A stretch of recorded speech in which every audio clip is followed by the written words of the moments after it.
अस्सलामुअलैकुम बिस्मिल्लाहिर्रहमानिर्रहीम। Welcome to my channel पर होल एंड टुगेदर। उम्मीद है कि आप तमाम लोग खैरियत से होंगे। इस वीडियो के अंदर हम लोग आज पढ़ेंगे एक्सरसाइज 2.6 को पढ़ेंगे। ये 2.6 का पार्ट 1 होगा। काफ़ी दिनों से स्टूडेंट्स कह रहे थे कि सर आप 2.6 को सॉल्व करवा लें, तो मैं क्या कर रहा हूँ 2.6 आपको सॉल्व करवा रहा हूँ और देखते हैं इस सवाल को किस तरह से सॉल्व करना है।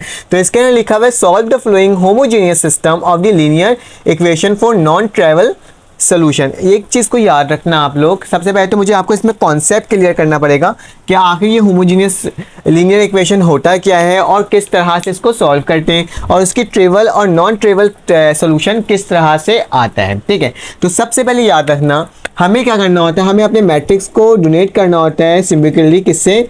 अगर आप होमोजीनियस स्ट्रक्चर पढ़ रहे हो तो ए एक्स इसके बराबर होगा, हमेशा 0 के बराबर होगा। ठीक है, और अगर आप नॉन होमोजीनियस पढ़ रहे हो तो ए एक्स जो है वो किसके बराबर होगा, वो बराबर होगा बी के। ठीक है, इस चीज़ को याद रखना।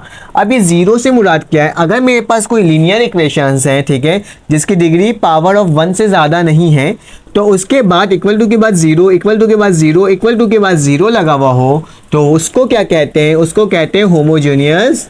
क्या कहते हैं उसको, होमोजेनियस कहते हैं। ठीक है, आप इसको क्या कहते हो, होमोजेनियस लीनियर इक्वेशन कहा जाता है। ठीक है, और वो नंबर जिसके आगे अगर मेरे पास यहाँ पे 1 लिखा हुआ होता, यहाँ पे 2 लिखा हुआ होता, कुछ भी लिखा हुआ होता, तो ऐसे नंबर्स जिसके आपके पास क्या हो, लास्ट में वैल्यूज चेंज हो रहे हो, उसे हम क्या कहते हैं, उसे कहते हैं हम लोग नॉन होमोजेनियस सिस्टम। ठीक है, लीनियर सिस्टम। ठीक है, इस चीज़ को याद रखना, ये चीज़ आपको याद रखने वाली चीज़ है। फिलहाल बुक का क्वेश्चन नंबर 1 हमारे पास होमोजीनियस है और इसी को सॉल्व करते हुए हमें बताना है ट्रेवल सोल्यूशन क्या होता है और नॉन ट्रेवल सोल्यूशन आपके पास क्या होता है। तो होमोजीनियस स्ट्रक्चर को ही आगे चलते हैं, पढ़ते हैं और देखते हैं कि मेरे पास क्या चीज़ें हैं। होमोजीनियस स्ट्रक्चर के अंदर मेरे पास आ जाता है एक ट्रेवल सोल्यूशन आ जाता है। कौन सा आ जाता है, एक ट्रेवल सोल्यूशन, और एक आता है मेरे पास नॉन ट्रेवल। क्या, नॉन ट्रेवल सोल्यूशन। तो इन दोनों को हमें कैसे मालूम करना होता है, इन दोनों को हमें मालूम करना होता है with the help of rank, जो हमने एक्सरसाइज नंबर किस में पढ़ा है, एक्सरसाइज नंबर हमने 2.5 में पढ़ चुके हैं कि रैंक क्या होता है। किसी भी मैट्रिक्स को जब रैंक निकालते हैं ना, तो उससे समझ में आता है कि ये ट्रेवल सोल्यूशन है, ये नॉन ट्रेवल है।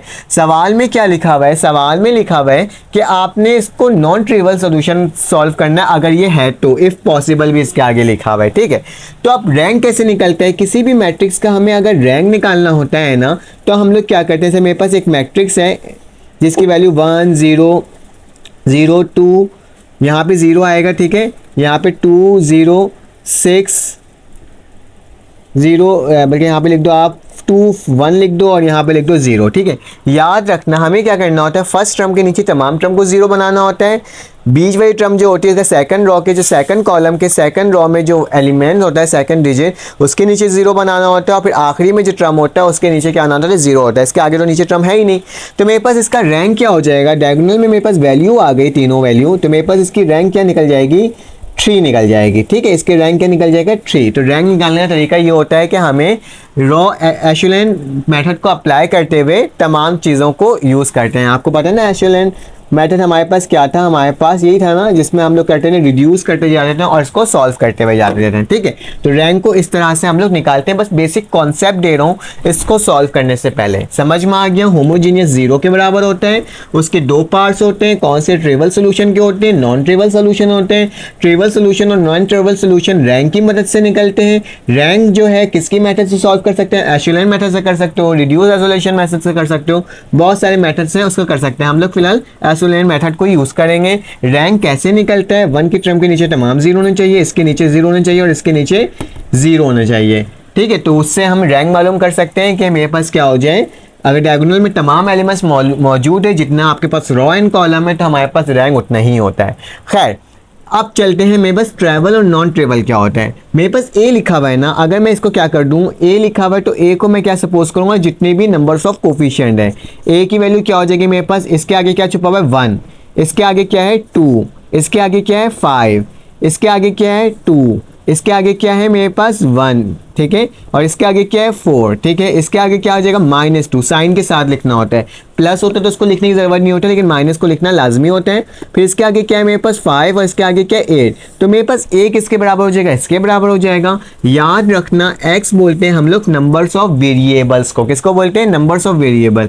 तो नंबर ऑफ वेरिएबल मेरे पास क्या है, एक्स से वाई है और जेड है, तो क्या लिख दूंगा एक्स वाई और जेड, ठीक है। और जीरो वाली टर्म जीरो ही होती है, ठीक है। तो मैंने आपको बता दिया इसमें ए किसके बराबर होता है, आपके पास जो नंबर कोफिशिएंट होता है मैट्रिक्स का, और एक्स किसके बराबर होता है, नंबर्स ऑफ वेरिएबल।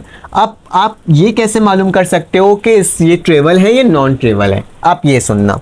अगर मेरे पास रैंक की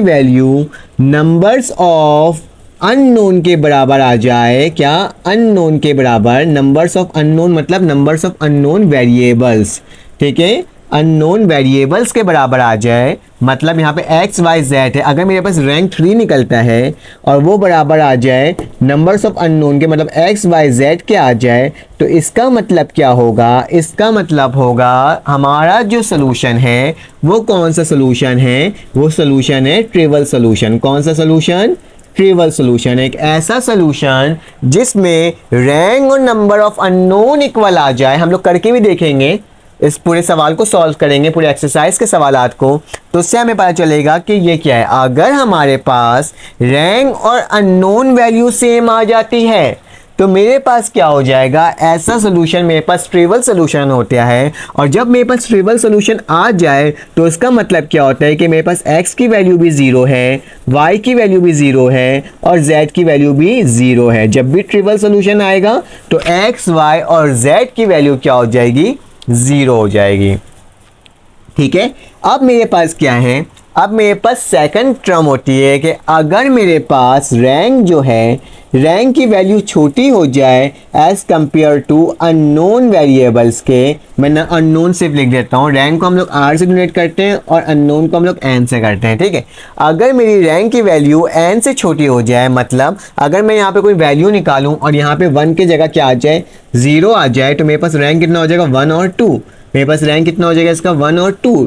अगर मेरे पास रैंक 2 आ जाए और मेरे पास अननोन वेरिएबल क्या है, एक्स वाई जेड है, तो मेरे पास क्या हो जाएगा, 2 और ग्रेटर देन 3। तो इसका मतलब क्या होगा, ऐसा सोल्यूशन जिसमें हमारे पास अननोन की वैल्यू बड़ी रह जाए और रैंक की वैल्यू छोटी हो जाए, तो वैसे सोल्यूशन को क्या कहते हैं, नॉन ट्रिवल सोल्यूशन। क्या कहते हैं, नॉन ट्रिवल सोल्यूशन कहते हैं, मतलब वो सोल्यूशन जिसके अंदर रैंक छोटा हो जाए और numbers of elements, numbers of variable ज़्यादा हो जाए, तो ऐसे सोल्यूशन को कहते हैं नॉन ट्रिवल कहते हैं। साथ साथ आप लिख भी लिया करें ताकि आपको बाद में जब पेपर होने वाला हो तो आपको प्रॉब्लम ना हो, ठीक है। और साथ साथ आपको एक और चीज़ बता देता हूँ कि हमें क्या करना होता है, जब हमें पता चल जाता है कि ये नॉन ट्रिवल सोल्यूशन है, तो हम लोग नंबर्स ऑफ वेरिएबल को माइनस करवा देते हैं रैंक से, तो मतलब 3 जो है वो माइनस हो जाएगा 2 से, इसकी वैल्यू क्या आएगी, 1। तो हमारे पास एक ऐसा 1 एलिमेंट होगा, मतलब एक्स वाई जेड में से कोई एक ऐसा एलिमेंट होगा जिसको हम लोग के सपोज कर सकते होंगे, या फिर हम x को k कर लें, या तो हम y को k कर लें, या तो हम z को k कर लें, ठीक है, किसी को भी कर सकते हैं, ठीक है। सपोज पूरा सोल्यूशन करके दिखाऊंगा तो आपको ये कॉन्सेप्ट समझ में आएगा कि आखिर ये k का क्या कॉन्सेप्ट है। अगर मेरे पास 1 की जगह यहाँ पे 2 आ जाता तो हम लोग किसी 2 वैल्यूज़ को क्या कर सकते थे, हम लोग सपोज कर सकते थे। अब 1 आएगा तो हम लोग 1 को कर सकते हैं, फिलहाल तो हमारे पास 1 आ रहा है, हमने एज ए नॉर्मल कंडीशन देख के करा है, ठीक है। तो चलिए आए, ये कॉन्सेप्ट आपको समझ में आ गया होगा, इसका सवाल सॉल्व करते हैं।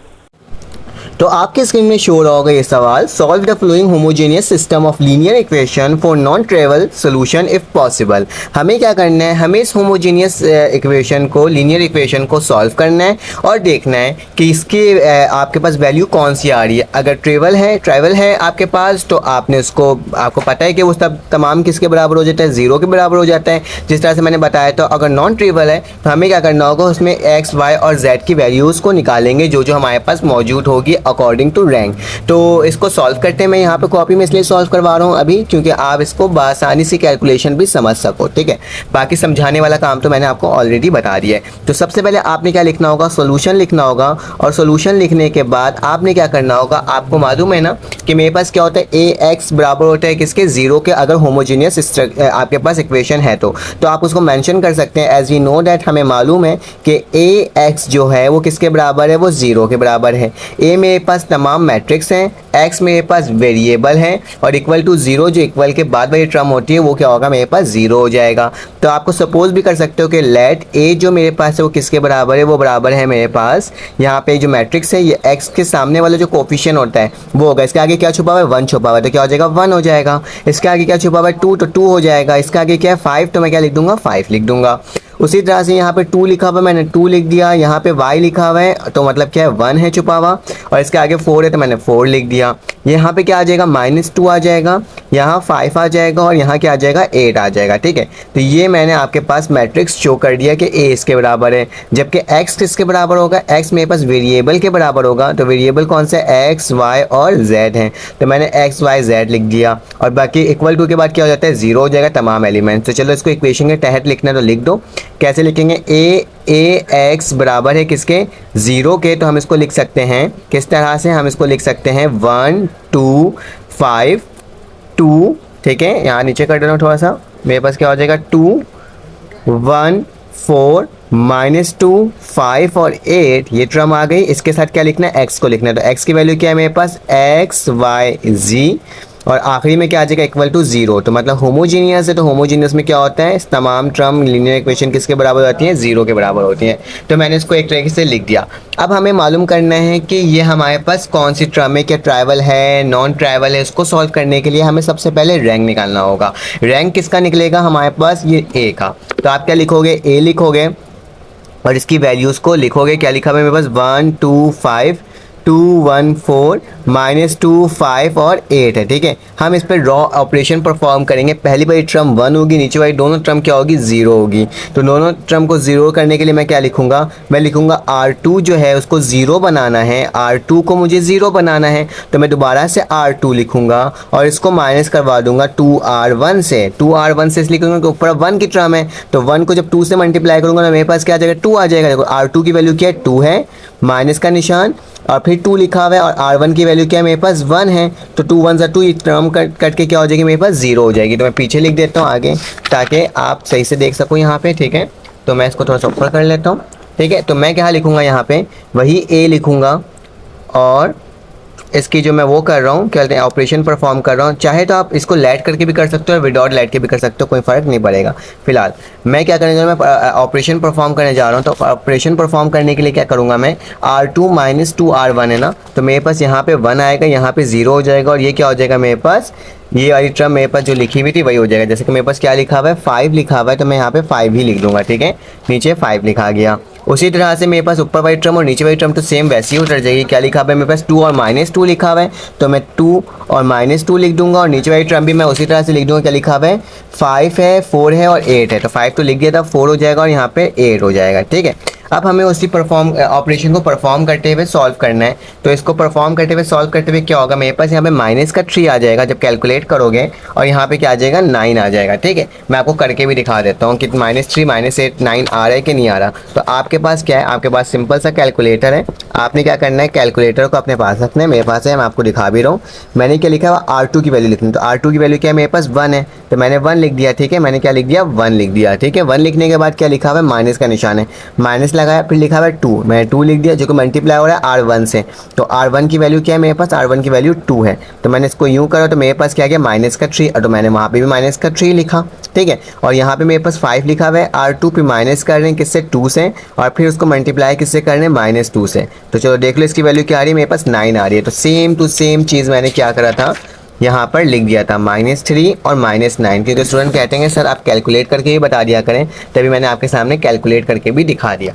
अब मेरे पास क्या है, मेरे पास सेकंड टर्म को भी 0 बनाना है, ऊपर के नीचे वाली टर्म को क्या बनाना है 0 बनाना है। रैंक निकालने के लिए हमें नीचे वाली तमाम टर्म को 0 बनाना होता है अगर 1 हो जाता है या उसके नीचे नीचे करके। ठीक है, तो मैं क्या करता हूँ, हमारे पास क्या होगा, हमारे पास ये R3 मैंने कैसे लिखा है, R3 को 0 बनाना है तो मैंने क्या लिखा R3 लिखा, इक्वल का ये निशान डाला एरो का ऑपरेशन का, फिर मैंने R3 लिखा और माइनस कर रहा हूँ 5 R1 से। मतलब ये अगर मैं यहाँ पे R1 की वैल्यू 1 है और उसको मल्टीप्लाई कर दूंगा 5 से, तो ये 5 1 5 हो जाएगा और यहाँ पे क्या है 5 है, तो मतलब 5 - 5 1 से मल्टीप्लाई होगा तो 0 हो जाएगा। तो मेरे पास क्या आ जाएगा 0 आ जाएगा, तो क्या लिख दूंगा 1 0 0, यही टर्म मेरे पास वैसे ही आ गई। यहाँ पे क्या लिखा आ जाएगा 2 -3, -2 और 9। और नीचे वाली टर्म में मेरे पास क्या हो जाएगा, नीचे वाली टर्म में मेरे पास आ जाएगा -6 आ जाएगा। देख लेता हूँ किस तरह से। R3 की वैल्यू क्या है मेरे पास 4 है, मैंने 4 लिखा, फिर माइनस का निशान माइनस लिखा, फिर 5 लिखा, जो मल्टीप्लाई किससे हो रहा है, R2 से, तो 2 से हो रहा है। तो मेरे पास क्या आ रहा है -6, तो क्या लिख दूंगा मैं -6 लिख दूंगा। उसी तरह से नेक्स्ट टर्म को भी कर लेता हूँ। R2 की वैल्यू क्या है मेरे पास यहाँ पे 8 है, तो यहाँ क्या लिख दूंगा मैं 8 लिख दूंगा। और यहाँ पे क्या लिख दूंगा -2 है, तो मैं यहाँ लिख दूंगा माइनस का निशान डाल दूंगा। देखो क्या आएगा मेरे पास 18 आ रहा है पॉजिटिव का, तो मैं क्या लिख दूंगा 18 पॉजिटिव। यहाँ तक कोई मसले की बात नहीं है ना, मैंने इसको भी आपके सामने करके दिखा दिया। अब क्या करना होगा, आगे चलना होगा। इस वाली टर्म को मुझे क्या बनाना है, मुझे 1 बनाना है। लेकिन रैंक निकालने के लिए आपको ज़रूरी नहीं होता कि आप इसको 1 बनाओ, आप डायरेक्ट भी सॉल्व कर सकते हो, ठीक है। तो आप पर डिपेंड करता है कि आप इसको 1 बनाओ कि ना बनाओ। मैं कोशिश करता हूँ कि मैं इसको 1 बना लेना ताकि सोल्यूशन थोड़ा आसानी से हो जाए, आराम से निकल जाए। तो 1 बनाने का तरीका क्या होता है, इसको डिवाइड कर दूंगा मैं 3 से, तो क्या हो जाएगा ये 1 हो जाएगा और ये टर्म अलग हो जाएगी। तो लिखूंगा R2 को मुझे 1 बनाना है, तो मैं किस तरह से करूंगा, R2 लिखूंगा और डिवाइड करवा दूंगा -3 से। अगर ये -3 से डिवाइड होगा तो क्या हो जाएगा, ये 1 हो जाएगा और ये क्या हो जाएगा 9 हो जाएगा। चलो करके देख लेते हैं।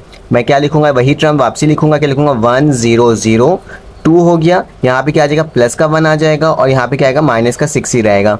उसी तरह से यहाँ पे माइनस का 2 हो जाएगा। 9 को डिवाइड कर दो 3 से, आपको दिखा देता हूँ। 9 को डिवाइड कर दो 3 से, तो मेरे पास क्या आएगा 3 आएगा। तो क्या लिख दूंगा यहाँ पे 3 लिख दूंगा, यहाँ पे क्या लिख दूंगा 18 लिख दूंगा, ठीक है।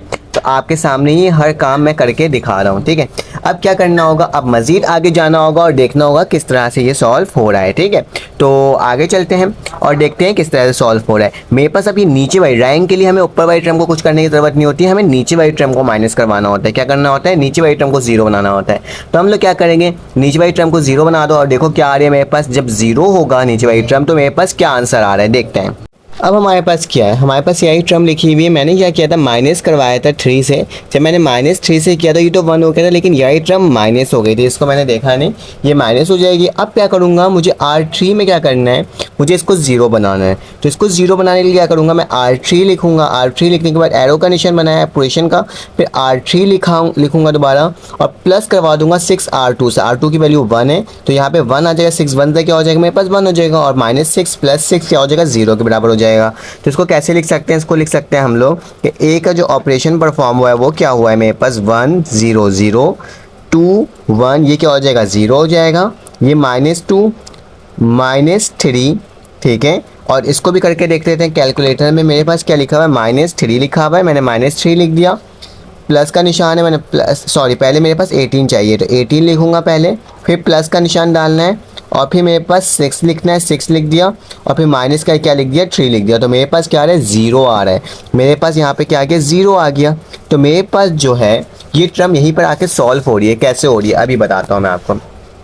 ये देखो मेरे पास ये 0 0 हो गया। अब इसका रैंक क्या निकल रहा है, इसके नीचे 0 हो गया और यहाँ पे कोई टर्म है ही नहीं। जब यहाँ पे कोई टर्म नहीं है तो इसका रैंक मेरे पास क्या आ जाएगा, इसका जो रैंक है मेरे पास आ जाएगा 2, क्योंकि हमें मालूम है कि हमारे पास अगर यहाँ पे कोई डिजिट होता ना तो इसका रैंक 3 होता, लेकिन यहाँ पे रैंक 2 हो जाएगा। तो हम लोग क्या लिखेंगे, r बराबर है किसके 2 के बराबर है। उसी की तरह हम लोग यहाँ पे लिखेंगे एक और चीज़ कि जो मेरे पास नंबर ऑफ़ अननोन वेरिएबल है, नंबर्स ऑफ अननोन वेरिएबल किसको बोलते हैं, जो आपके पास क्या होता है, आपके पास जो ये x y z होता है ना, इसको नंबर ऑफ़ अननोन वेरिएबल्स कहते हैं। तो नंबर्स ऑफ अननोन वेरिएबल में कितना था x y z था, वो किसके बराबर है 3 के। तो मैं एक चीज़ देख रहा हूँ और आप लोग भी एक चीज़ देख रहे हो कि क्या देख रहे हो, यहाँ पे आ रहा है कि जो रैंक है उसकी वैल्यू कम है, छोटी है as compare two numbers of unknown variable के, ठीक है। तो आपकी बुक के अकॉर्डिंग जो कंडीशन होती है उसमें क्या लिखा हुआ होता है कि अगर जब भी r की वैल्यू छोटी हो जाए n से, मतलब n की वैल्यू बेसिकली बड़ी हो जाए, तो उसमें क्या होता है, उसमें ये होता है कि आपके पास इसकी ये नॉन ट्राइवल सोल्यूशन होता है। कौन सा होता है, नॉन ट्राइवल सोल्यूशन होता है। अगर ये दोनों इक्वल हो जाता है, मतलब रैंक भी 3 आया था और नंबर ऑफ अननोन वेरिएबल भी 3 आ जाते हैं ना, तो ये होता है ट्राइवल सोल्यूशन। लेकिन आपके बुक के अंदर आंसर गलत है, क्योंकि मैंने इसको वेरीफाई भी किया है, तो मेरे पास इसका रैंक 2 ही आ रहा है। जब दोनों इक्वल नहीं आ रहा तो वो तो कभी हो ही नहीं सकता ट्राइवल सोल्यूशन। लेकिन बुक के अंदर क्या दिया हुआ, उसको एज अ ट्राइवल सोल्यूशन दे दिया है, मतलब x y और z की वैल्यू क्या लिख दिया है 0 लिख दिया है। जब भी ट्रेवल सोल्यूशन होता है ना तो एक्स बाय जेड की वैल्यू क्या आती है मेरे पास 0 आ जाती है। चलें आ जाएं, इसको अब बाकी लिखेंगे अपने कंडीशन के हिसाब से जो आपके बुक के अंदर लिखा हुआ है, ठीक है। तो चलें आ जाएं, मैं क्या लिखूंगा यहाँ पे लिखूंगा सिंस, आपके बुक के अंदर जो कंडीशन लिखी हुई वही कंडीशन को अप्लाई करूँगा। तो बुक के अंदर लिखा हुआ है आपके पास, मैं इसे खोल भी लेता हूँ, कहाँ लिखा हुआ है मेरे पास, ये रहा। तो यहाँ पे मैं क्या लिखूँगा, यहाँ पे लिखूँगा सेंस, ठीक है। सेंस लिखा, आप लिखोगे रैंक जो है मेरे पास क्या, रैंक RANG, मैं क्या लिखूँगा, कॉमा डालूँगा RANG, रैंक की जो वैल्यू है वो बड़ी है किसके, नंबर्स ऑफ अननोन से, नंबर्स ऑफ अननोन से इसकी वैल्यू क्या है, बड़ी है। तो मैंने लिख दिया नंबर्स ऑफ अननोन लिख दिया।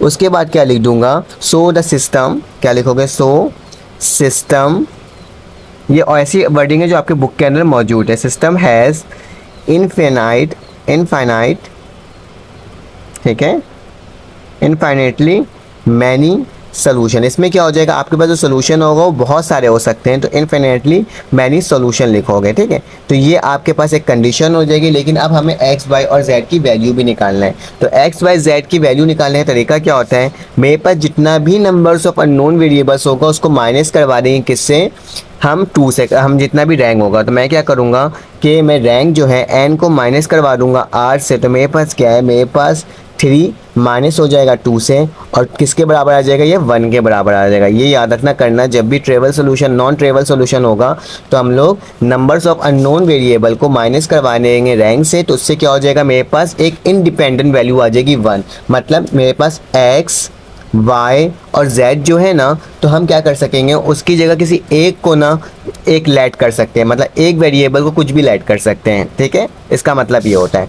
तो मेरे पास क्या लिखा हुआ है, 1 2 -2 लिखा हुआ है। तो ये क्या होगा, x y और z। तो मेरे पास x की वैल्यू क्या आ गई, 1 ही है, कोफिशिएंट है, फिर उसका प्लस का निशान है, प्लस लिख दिया, फिर उसका क्या लिखा हुआ है, 2 लिखा हुआ है आंसर में। तो मेरे पास क्या आ जाएगा, यहाँ पे 2 आ जाएगा, इसके साथ y लग जाएगा, और ऊपर क्या आ जाएगा, माइनस का 2 आ जाएगा। तो क्या लिख दूंगा, माइनस का 2z, क्योंकि 3 वेरिएबल थे तो तभी 3 अल्फ़ाबेट आ गए, ठीक है। ये इक्वेशन नंबर 1 हो गया मेरे पास। उसी तरह से यहाँ पे क्या हो जाएगा, x 0 हो जाएगा, तो x लिखने की ज़रूरत ही नहीं है। y मेरे पास y रह जाएगा क्योंकि 1 है, और मेरे पास ये -3 है, तो z की वैल्यू क्या आ जाएगी, -3 आ जाएगी। और ये क्या हो जाएगा, 0 के, क्योंकि होमोजीनियस इक्वेशन था, ये दूसरा इक्वेशन आ गया। उसी तरह से आखिरी वाली टर्म में मेरे पास तमाम 0, तो हम इसको तो लिख ही नहीं सकते हैं, ठीक है। तो मेरे पास 2 इक्वेशंस आ चुकी है आपके सामने ही शो हो रहा है। इसको मैं यहाँ रख देता हूँ ताकि ये ज़्यादा हिले ना। तो मेरे पास क्या हो गया, x + 2y - 2, ऊपर से देखते हुए लिखा हूँ, सिर्फ कोफिशिएंट को देखा हूँ और लिख दिया हूँ x y के साथ। और नीचे वाली टर्म तमाम 0 थी, आप देख सकते हो तमाम टर्म 0 थी, तो मैंने इसको वैसे ही छोड़ दिया है, ठीक है। अब क्या करना है, मैं किसी एक वैल्यू में से इसकी निकाल करके मैं क्या कर सकता हूँ, मैं सब ऐसा पुट कर सकता हूँ कि मेरे पास ये वैल्यू है इसके, मतलब लेट कर सकता हूँ k के बराबर। तो मैं क्या करता हूँ, मैं कर देता हूँ कि y जो है मेरे पास ना वो किसके बराबर है, k के बराबर है। तो क्या लिख देता हूँ, y जो मेरे पास है वो किसके बराबर है, k के बराबर है। तो अब क्या कर दूँगा, जहाँ y लिखा हुआ है ना तो वहाँ मैं k लिख देता हूँ, ठीक है। तो इस तरह से मेरे पास क्या हो जाएगी, मेरे पास एक वैल्यू निकल के आ जाएगी। तो मैं क्या लिख दूँगा, putting the value of y, क्या है y k के बराबर है इन इक्वेशन, कौन से इक्वेशन में पुट कर रहा हूँ मैं, इक्वेशन नंबर 2 में पुट कर रहा हूँ ताकि z की वैल्यू निकल जाए, ठीक है। तो क्या लिखूंगा, y वैसे ही लिखूंगा, y की जगह क्या लिख दूंगा, k लिख दूंगा। y की जगह मेरे पास k आ जाएगा, -3 z आ जाएगा इक्वल टू 0। ये -3 इक्वल टू के बाद जाके क्या हो जाएगा, प्लस में हो जाएगा। तो मेरे पास क्या आ जाएगा, k की वैल्यू 3z, लेकिन मुझको z की वैल्यू चाहिए, तो 3 इसका मल्टीप्लाई और नीचे का क्या हो जाएगा, डिवाइड हो जाएगा। तो ये क्या हो जाएगा, k3 बराबर है किसके, z। तो मतलब z की वैल्यू क्या आ गई, k/3, ठीक है। तो एक तो वैल्यू हमारे पास निकल गई। हमें मालूम है y k के बराबर है और z k/3 के बराबर है, ठीक है। तो हम लोग क्या कर सकते हैं, इसमें पुट कर सकते हैं ना y और z की जगह। तो मेरे पास क्या आ जाएगा, x की वैल्यू आ जाएगी। चलो x की वैल्यू निकाल लेते हैं, किस तरह से निकलेगा देख लेते हैं। x तो ऐसे ही रहेगा, प्लस का निशान 2, y की वैल्यू क्या है, मेरे पास k है, तो y की जगह मैंने k लिख दिया, -2 लिखा, और z की वैल्यू क्या है मेरे पास, k/3 k/3 है। तो क्या लिख दूंगा, k/3 लिख दूंगा, ठीक है। ये उसी तरह से लिख रहा हूँ जिस तरह से आपके पास सवाल में मेंशन था, जो कि बराबर है किसके, 0 के बराबर है, ठीक है। x लिख दिया। अब मुझे किसकी वैल्यू चाहिए, मुझे x की बेसिकली वैल्यू चाहिए। तो मैं क्या करता हूँ, ये -2 k/3 है, इसको इक्वल टू के बाद ले जाता हूँ, ठीक है। तो मेरे पास क्या हो जाएगा, k + 2k, माइनस था तो वहाँ जाके प्लस हो जाएगा, 2k/3 3 हो जाएगा, ठीक है, 2k/3 हो गया। और ये 0 तो वैसे ही रह जाएगा। अब 2k है ना, इसको भी मैं उधर ले जाता हूँ, ठीक है। तो मेरे पास क्या हो जाएगा, x की वैल्यू क्या आ जाएगी, 2k 3 है, और यहाँ पे क्या आ जाएगा 2k आ जाएगा, ठीक है। ये भी 2k और ये भी 2k। अब क्या करूँगा, इसको इससे मल्टीप्लाई कर दूंगा क्योंकि एलसीएम ले लूँगा बेसिकली। तो क्या हो जाएगा, x की वैल्यू क्या आ जाएगी, 2k प्लस 6k/3। 2 + 6 किसके बराबर होता है, 8 के बराबर होता है। तो मैं क्या लिख सकता हूँ कि x की वैल्यू क्या आ गई, 8k/3k, ठीक है। 6 7 8 हो जाएगा। तो मेरे पास 3 वैल्यूज़ निकल गई। एक x की वैल्यू निकली है, एक मेरे पास कौन सी, यहाँ लिख देता हूँ, एक y की वैल्यू निकली है जो कि इसके बराबर है, k के बराबर है। एक मेरे पास x की वैल्यू निकली है जो कि किसके बराबर है, 8k/3 के। तो क्या लिख दूँगा, 8k/3। और मेरे पास एक z की वैल्यू निकली है जो कि बराबर है k/3 के, ठीक है। तो ये 3 वैल्यूज़ हैं जो हमें मिली है ट्राइवल सोल्यूशन के, ठीक है। तो ये मेरा आंसर हो जाएगा, ठीक है। अब चलें आज नेक्स्ट क्वेश्चन सॉल्व करते हैं। अब हमारे पास क्वेश्चन नंबर 2 आ गया। क्वेश्चन नंबर 2 को सॉल्व करते हैं और देखते हैं किस तरह से सॉल्व हो रहा है। सबसे पहले आपने सोल्यूशन लिखना है, ठीक है। सोल्यूशन लिखने के बाद हमें मालूम होता है कि ax इसके बराबर 0 के अगर ये होमोजेनियस है। होमोजेनियस इसलिए क्योंकि ये 0 0 0 है, तो ax हमेशा किसके बराबर होगा, 0 के बराबर होगा। तो मेरे पास क्या हो जाएगा, a की जो वैल्यू है वो क्या है, ऊपर से देखकर लिख लेते हैं, जल्दी से मैट्रिक्स बना लेते हैं। 1 है, 1 लिखा, फिर इसका 2 है तो 2 लिख दिया, और ये 3 है तो 3 लिख दिया। यहाँ पे क्या आ जाएगा, 4 आ जाएगा, यहाँ पे 1 आ जाएगा, और यहाँ पे क्या आ जाएगा, 2 आ जाएगा। उसी तरह से यहाँ पे क्या आ जाएगा, 2 आ जाएगा, ये -3 आ जाएगा, और -4 आ जाएगा, ठीक है। तो मेरे पास ये a की वैल्यू आ गई। मुझे x की वैल्यू निकालनी है, तो x की वैल्यू क्या होती है, variable of unknown, x y और क्या है, z है। तो मैं z लिख दिया, और बाकी जो 0 के बराबर और 0 के बराबर होगा। तो इसको लिखने का तरीका क्या हो जाएगा, ax बराबर है 0 के। इसको हम लोग इस तरह से लिख सकते हैं कि किस तरह से लिख सकते हैं, इसको लिख सकते हैं हम लोग 1 2 3 1 4 1 और क्या लिखा हुआ है 2, और 2 -3 -4 किसके बराबर हो जाएगा, ये मल्टीप्लाई हो जाएगा एक्स वाई जी से, एक्स वाई जी के, और होमोजीनियस है तभी ये क्या हो जाएगा 0 0 0 के, ठीक है। तो बस ये फ़र्क होता है होमोजीनियस में। चलें आज इसमें रॉ ऑपरेशन परफॉर्म करके हम लोग इसका रैंक निकाल लेते हैं। तो ए लिखोगे, ए की वैल्यू क्या है मेरे पास, ए की वैल्यू है बस 1 2 3, ठीक है, 4 1 2, और यहाँ क्या आ जाएगा 2 -3 और -4 अकॉर्डिंग टू आपके बुक के क्वेश्चन के अकॉर्डिंग हम लोग इसको सॉल्व कर रहे हैं, ठीक है। तो चलो आ जाते हैं, इसको सॉल्व करते हैं और देखते हैं मेरे पास किस तरह से होगा। मेरे पास बहुत आसान तरीका है इसको सॉल्व करने का। क्या तरीका है, आपने क्या लिखना होगा, इसमें ऑपरेशन परफॉर्म करना होगा, ठीक है। तो ऑपरेशन परफॉर्म करने के लिए हम लोग यार निशान बनाते हैं, और यहाँ पे क्या करेंगे, मुझे 1 के नीचे 2 को 0 लेकर आना है। क्या लेकर आना है, 1 के नीचे 2 को 0 लेकर आना है। तो क्या लिखोगे, R2 लिखोगे, और R2 दोबारा लिखोगे, माइनस करवा दोगे 2R1 से, 2R1 से होगा तो ये मल्टीप्लाई होगा 1, 2 से 2 हो जाएगा, और 2 हो जाएगा तो ये 0 हो जाएगा ऑटोमेटिकली, तो ये 0 हो जाएगा, और ये 3 हो जाएगा, ये 4, ये 2 वैसे ही रहेगा, ये 2 और -4 वैसे ही रहेगा। इन दोनों की वैल्यूज से हम लोग कैलकुलेटर में आपको अभी करके दिखा देता हूँ। R2 लिखना है, तो R2 की वैल्यू क्या है, मेरे पास 1 है, मैंने क्या लिखा आपके सामने 1 लिखा, फिर माइनस का निशान है, मैंने माइनस लगा दिया, फिर 2 लिखा हुआ है 2 लिखा, और R1 की वैल्यू क्या है मेरे पास 4 है, तो मैंने क्या लिख दिया 4 लिख दिया। तो मेरे पास क्या आ रहा है, -7 आ रहा है, तो यहाँ पे क्या आ जाएगा -7। उसी तरह से R2 की वैल्यू यहाँ पे इस दफ़ा क्या है, यहाँ पे 3 है, और कौन सा 3 है, -3 है, ठीक है। और इसके साथ साथ 2 लिखा, और R1 की वैल्यू क्या है, R1 की वैल्यू मेरे पास यहाँ पे 2 है, तो मैंने 2 लिख दिया। तो मेरे पास क्या आ जाएगा, यहाँ पे -7 दोबारा से आ जाएगा, ठीक है। तो दोनों वैल्यू -7 आ गया। अब मुझे ये वाली टर्म को 0 बनानी है, ठीक है। 1 के नीचे तमाम टर्म 0 होनी चाहिए। इसको 0 बनाने का तरीका क्या होगा, मेरे पास होगा, मैं लिखूँगा यहाँ पे R3 जो है मेरे पास, उसको 0 बनाना है, तो R3 लिखूँगा, माइनस करवा दूंगा 3R1 से, तो क्या हो जाएगा, R1 3 से बनेगा 3 हो जाएगा, और 3 यहाँ पे, और 3 - 3 0। तो चलिए नेक्स्ट पेज में चलते हैं और इसको कर लेते हैं, तो किस तरह से ये होगा। तो मेरे पास क्या है, मेरे पास यहाँ पे ये उसी तरह से खुलेगा, टर्म लिखूंगा मैं, ए लिखूंगा, ऑपरेशन परफॉर्म हो रहा है, ऑपरेशन परफॉर्म लिखूंगा, और साथ साथ क्या लिखूंगा, यहाँ पे इसको मजीद सॉल्व करूंगा। R3 को 0 बनाना है, तो 1 0 0 हो जाएगा उसी की तरह, और ऊपर वाली दोनों टर्म तो मेरे पास वैसी ही उतर जाएगी, इसमें कोई चेंजेस नहीं आएगा। चेंजेस सिर्फ और सिर्फ क्या आएगा, नीचे वाली टर्म को आएगा, तो यहाँ पे -10 हो जाएगा, और यहाँ पे दोबारा से -10 हो जाएगा, ठीक है। आप करके भी देख लेना, मेरे पास यही आएगा। उसके बाद मुझे क्या करना है, मुझे यही टर्म को 1 बनाना है। क्या बनाना है, 1, क्योंकि मुझे इसके नीचे वाली टर्म को क्या करना होगा, 0 बनाना होगा। तो मैं क्या कर रहा हूँ, मुझे 10 को 0 बनाना है, 1 बनाना है 7 को, -7 को, तो क्या लिखूंगा R2 लिखूंगा।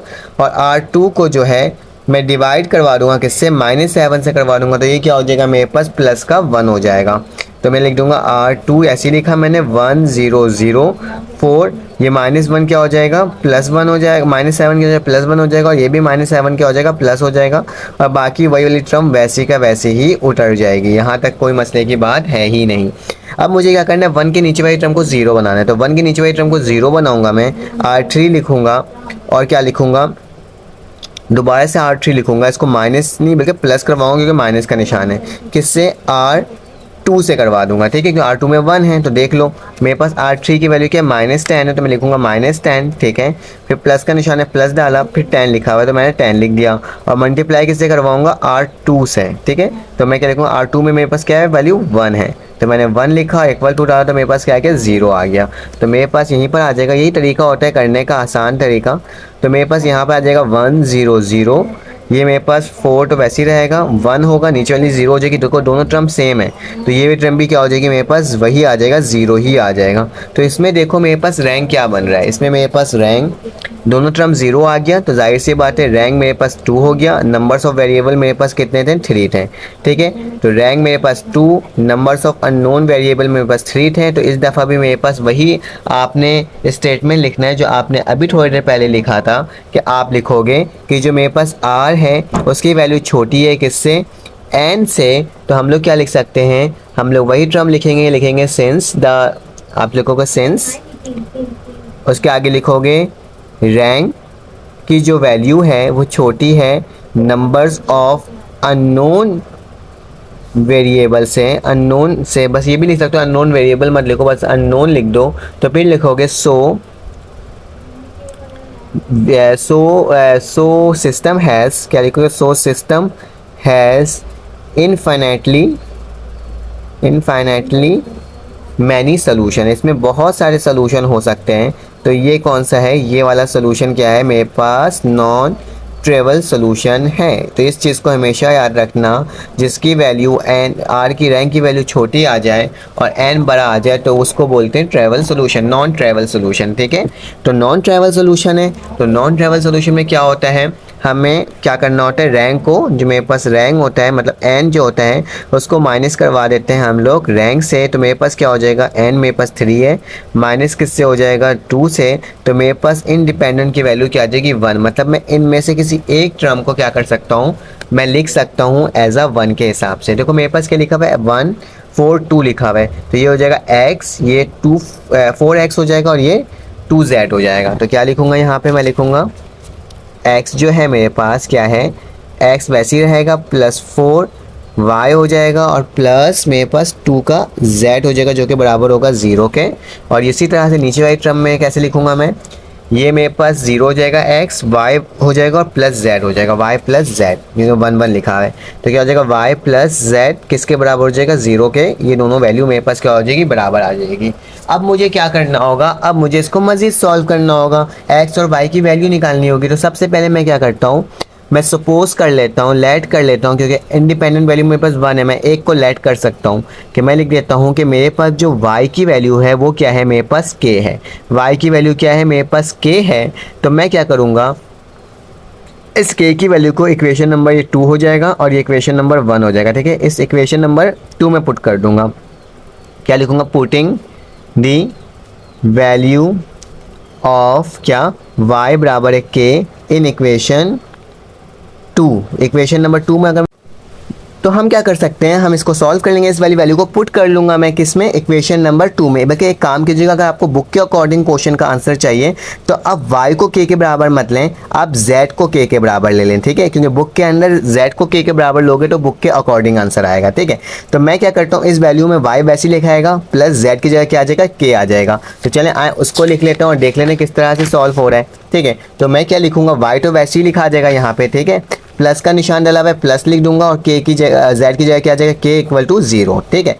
अब क्या करना होगा मुझे, मैं लिखूंगा y की वैल्यू क्या हो जाएगी, माइनस k हो जाएगी। इस तरह से मेरे पास z की वैल्यू भी आ गई और k की वैल्यू, y की वैल्यू भी आ गई। अब क्या लिखोगे, पुटिंग लिखोगे, पुटिंग दी वैल्यू ऑफ क्या, y की वैल्यू क्या है, -k n z की वैल्यू क्या है मेरे पास, z की वैल्यू है मेरे पास k इन इक्वेशन, कौन से इक्वेशन, इक्वेशन नंबर 1 में पुट करना है। तो इक्वेशन नंबर 1 मेरे पास क्या है, इक्वेशन नंबर 1 मेरे पास है x प्लस 4y, तो मतलब 4y की जगह क्या हो जाएगा, माइनस k लग जाएगा, और z की जगह क्या लग जाएगा, पॉजिटिव k लग जाएगा। तो चलो और लिख लेते हैं इसको, जल्दी से देख लेते हैं कैसे हो रहा है। मैं क्या लिखूंगा, x लिखूंगा, प्लस का निशान डालूंगा, 4 लिखूंगा, और y की जगह k आ गई, माइनस k आ गया, प्लस यहाँ पे 2 लिखूंगा, और k की जगह, z की जगह क्या आ जाएगा, k आ जाएगा इक्वल टू 0। ठीक है, चलो इसको सॉल्व कर लेते हैं। k लिखा, प्लस माइनस माइनस 4k हो जाएगा, प्लस 2k हो जाएगा इक्वल टू 0। तो मेरे पास x की वैल्यू आ जाएगी माइनस 2k इक्वल टू 0। तो मेरे पास x की वैल्यू क्या निकली, पॉजिटिव का 2k। तो मेरे पास तीनों वैल्यू निकल गई, कौन कौन सी, z बराबर था किसके, k के, ठीक है, उसी तरह से x बराबर है 2k के, और मेरे पास y बराबर है किसके, माइनस के। तो ये पूरा मेरे पास आंसर आ गया, और बुक में भी यही आंसर सेम है। ठीक है, उन्होंने पहले क्वेश्चन में गलती की थी, अदरवाइज ये तमाम ठीक है। आपने क्या करना है, आपने लाइक कर देना, सब्सक्राइब कर देना, बेल के आइकन क्लिक कर देना। फिर आपसे मुलाकात होगी एक न्यू वीडियो में। अल्लाह हाफिज़।